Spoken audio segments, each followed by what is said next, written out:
मौलूद मुक़द्दस, हयात अक़दस और फ़ाते अजल खुदावंद यस्सु अल मसीह के नाम में आपकी सलामती हो।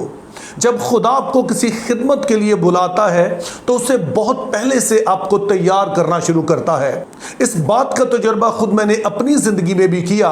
मेरी जो बुलाहट है वो एक बाइबल टीचर की है, और एक टीचर के लिए लाजम होता है कि वो पढ़ने का शौकीन हो, उसे किताबों से लगाव हो, और ऐसा ही शौक़ खुदा ने मुझे भी अता किया। और इससे पहले कि मैं खिदमत में आता, मैं कई तरह की किताबें पढ़ चुका था और बड़ा शौकीन था हर तरह का अदब पढ़ने का। और फिर जब मैंने मसीह को कबूल किया, और फिर जब मैंने तौबा की और मैंने बाइबल मुक़द्दस का मुतालिया शुरू किया, और ख़ास तौर पर जब मैं सेमिनरी गया और वहाँ पर तरतीब के साथ बाइबल मुक़द्दस को मैंने जाना, तो मुझे इस किताब से दिल से मोहब्बत हो गई। और जब मैं ये बात कह रहा हूँ तो सिर्फ एक मसीही के तौर पर नहीं कह रहा, या सिर्फ जज्बाती तौर पर नहीं कह रहा, बल्कि एक ऐसे शख्स के तौर पे कि जिसने कई तरह का अदब पढ़ा, दूसरे मज़हब की किताबों को भी पढ़ा, और फिर बाइबल मुक़द्दस को मैंने सबसे अलग पाया। यूँ तो बाइबल मुक़द्दस की कई खूबियाँ बयान की जा सकती हैं जो किसी टाइम में यकीनन मैं करूँगा, लेकिन एक चीज़ जिसने मुझे सबसे ज़्यादा मुतासर किया वो इसमें पाई जाने वाली हम आहंगी है। अब आप सोचिए कि बाइबल मुक़द्दस 1600 साल में लिखी गई, 40 लोगों ने इसे लिखा, 3 ज़ुबानों में लिखी गई, 3 बड़े अज़मों में ये लिखी गई, लेकिन जब पैदाइश से मुकाशवा तक एक पूरी स्टोरी को आप तरतीब के साथ पढ़ते हैं तो इसमें आपको मुकम्मल हम आहंगी नजर आती है, और ये अपने आप में वाकई एक मौजज़ा है। लेकिन इस बात का एहसास आपको उस वक्त होता है कि जब बाइबल मुक़द्दस को आप तरतीब के साथ पढ़ते हैं, क्योंकि बाइबल मुक़द्दस में जो बुक्स हैं ये इसी तरह से हैं जैसे कि किसी कहानी की एपिसोड्स होती हैं। और ये बात ख़ास तौर पर आपको तारीख़ इसराइल में, यानी कि जब अहद अतीक की स्टोरी पढ़ते हैं तो वहाँ नज़र आती है, और फिर यीशु मसीह में आकर आप देखते हैं कि सब कुछ अंजाम पाता है। अब कुछ अरसे से हम बाइबल करैक्टर्स का मुतालिया कर रहे हैं जो कि मुख्तलिफ किताबों से हमने लिए हैं, लेकिन इसमें भी हमें एक हम आहंगी, एक मुताबिकत नज़र आएगी। परसों से हमने उन करैक्टर्स की बात शुरू की जिनका जिक्र कुज़ात की किताब में है। कुज़ात की किताब के एक बुनियादी मकसद हमें यह दिखाना है कि बनी इसराइल में बादशाहत की ज़रूरत क्यों पेश आई, और इस बात को वाज़े करने के लिए कुज़ात की किताब में हमें चंद रहनुमाओं की ज़िंदगी के वाक़यात सुनाए गए, और ये ऐसे लीडर्स हैं जिन पर कई तरह के सवाल उठते हैं। इसमें कुछ हैरानगी की बात नहीं है, क्योंकि कुज़ात की किताब के बारे में कहा जाता है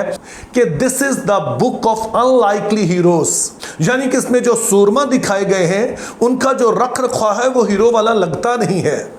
और ये बात बिल्कुल दुरुस्त है, क्योंकि इसी के ज़रिए से दरअसल कुछ पॉइंट्स हैं जो हाईलाइट किए गए हैं, और उनमें से एक वही है जिसका अभी मैंने जिक्र किया कि ये किताब बनी इसराइल में बादशाहत क्यों आई, इसके लिए हमें तैयार करती है। इसी तरह का एक हीरो जदाऊन भी है, और आज हम इसकी ज़िंदगी पर गौर करेंगे। अगर आप जदाऊन की कहानी को पूरा पढ़ना चाहें तो ये आपको कुज़ात की किताब उसका 6वां बाब 11वीं आयत से लेकर 8वें बाब की 32वीं आयत तक को देखने में मिलेगी। जदाऊन की कहानी को बेहतर तौर पर समझने के लिए जो पहली चीज़ आपने जहन में रखनी है वो ये है कि कुज़ात की किताब में हमें 3 तरह के काजी दिखाए गए हैं। पहले नंबर पर तो वो काजी हैं जिनको कदरे पॉजिटिव दिखाया गया है, मस्बत अंदाज में पेश किया गया। दूसरे नंबर पर वो काजी हैं जिनमें दोनों तरह की अच्छी और बुरी खूबियां दोनों दिखाई गई, और फिर तीसरी तरह के काजी वो हैं जिनको इंतहाई नेगेटिव अंदाज में पोर्ट्रे किया गया है, इस किताब में पेश किया गया है। तो जो काजी अच्छे दिखाए गए हैं उसमें दबूरा का हमने कल जिक्र पढ़ा, और जो मिक्स किस्म की क्वालिटीज़ रखते हैं जदाऊन उनकी एक अच्छी मिसाल है, चूँकि बाज़ जगहों पर हम देखते हैं कि वो बड़ा अच्छा है, बड़ा पॉजिटिव उसका रोल दिखाया गया, और बाज़ जगहों पर हम देखते हैं कि वो एक नेगेटिव के तौर पर उसे पोर्ट्रे किया गया है। जदाऊन की स्टोरी को समझने की दूसरी अहम बात यह है कि जदाऊन दरअसल अपने लोगों का ही नुमाइंदा है, यानी कि यह दिखाता है कि जिस तरह की हालत उस वक्त बनी इसराइल की थी उसी तरह का उन्हें लीडर भी मिल गया। और ये बात सिर्फ जदाऊन के बारे में सच नहीं है, बल्कि जितने भी काजी हैं उन सभी के बारे में कहा जा सकता है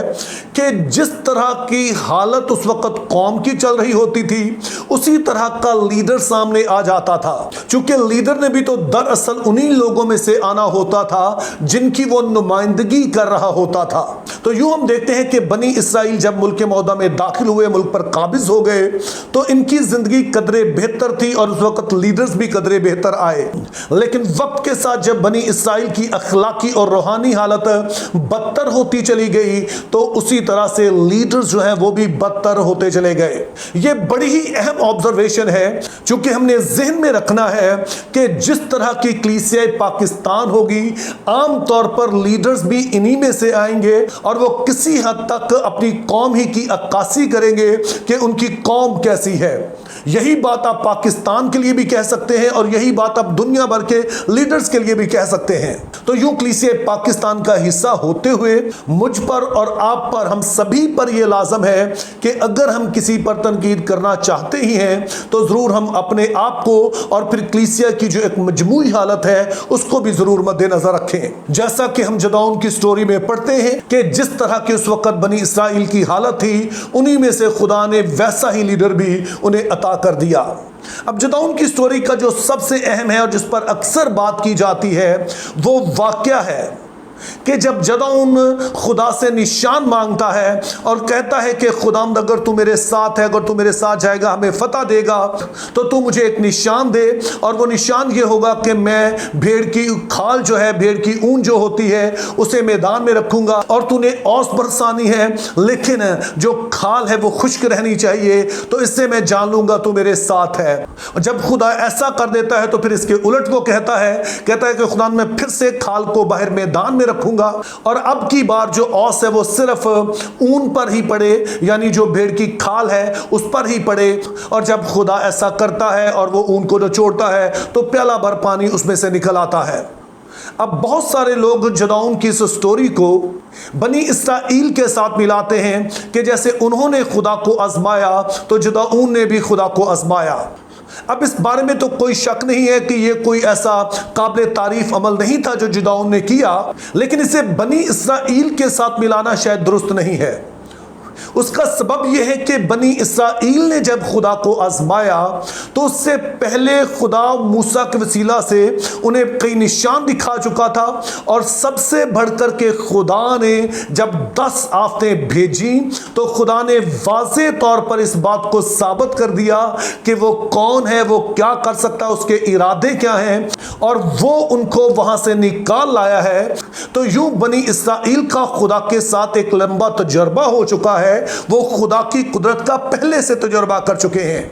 और फिर यही नहीं, बल्कि जब बनी इसराइल ने खुदा को आजमाया तो दरअसल वो खुदा की नीयत पर शक कर रहे थे कि खुदा हमें मिस्र से निकाल लाया है ताकि अब हमें बियाबान में मरने दे। तो इस लिहाज से वो देखते हैं कि क्या वाकई अभी तक खुदा हमारे साथ है। तो यूं वो खुदा की नीयत पर, खुदा के अच्छे होने पर शक करते हैं। अब जो जदाऊन ने किया ये भी कोई इतना अच्छा नहीं था, लेकिन हमने जहन में रखना है